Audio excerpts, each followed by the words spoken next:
For them, the streets are their homes, some by choice, others due to family problems, some drug addiction, or unable to pay the rent to maintain a roof over their heads.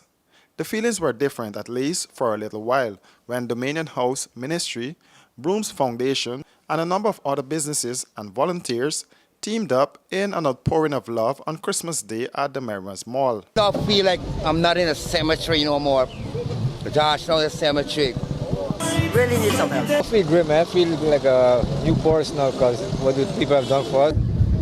I feel the minister is doing a good job, and I like the support that she had gotten this year.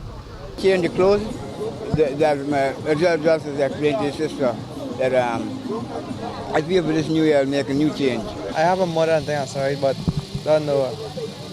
I come away from them because of problem and thing. Next year is a new year for me. It must stay away. I feel real great. First, they were invited to have a shower, new clothing, a haircut for the males, and the females had their hair done, nails and face done. It still get real people with real problems that actually fall into these situations because of just a matter of circumstance, and it's good to remember that at the end of the day it's just people like all of us, and at the same time you have to give back and you have to really appreciate what you have and then try to make other people's lives better too. After a complete makeover, it was time for breakfast and lunch. The guests had a surprise visit by Foreign Affairs Minister Carl Greenwich, who is performing the function of Prime Minister, and Minister of State Joseph Harmon, who were part of the team serving the homeless people. Both spoke at the event.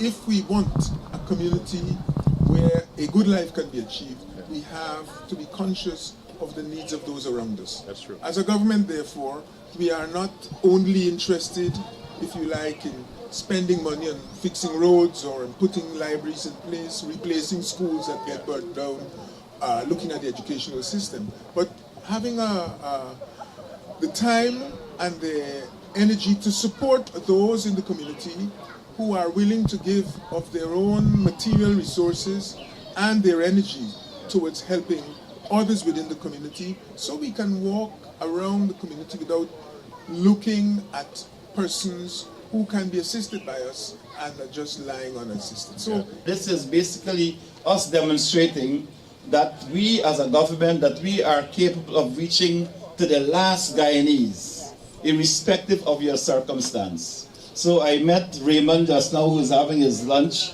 his breakfast over there, and I said to him that I didn't know you before, but as part of the government, we understand that our role is to serve the people of this country. The initiative was birthed out of a prayer session with Minister within the Ministry of Natural Resources, Simona Brooms, and Pastor Timothy King and his wife, and all the pieces fall into place. I think last year, overall, when we look at it, we dealt with over 180 persons.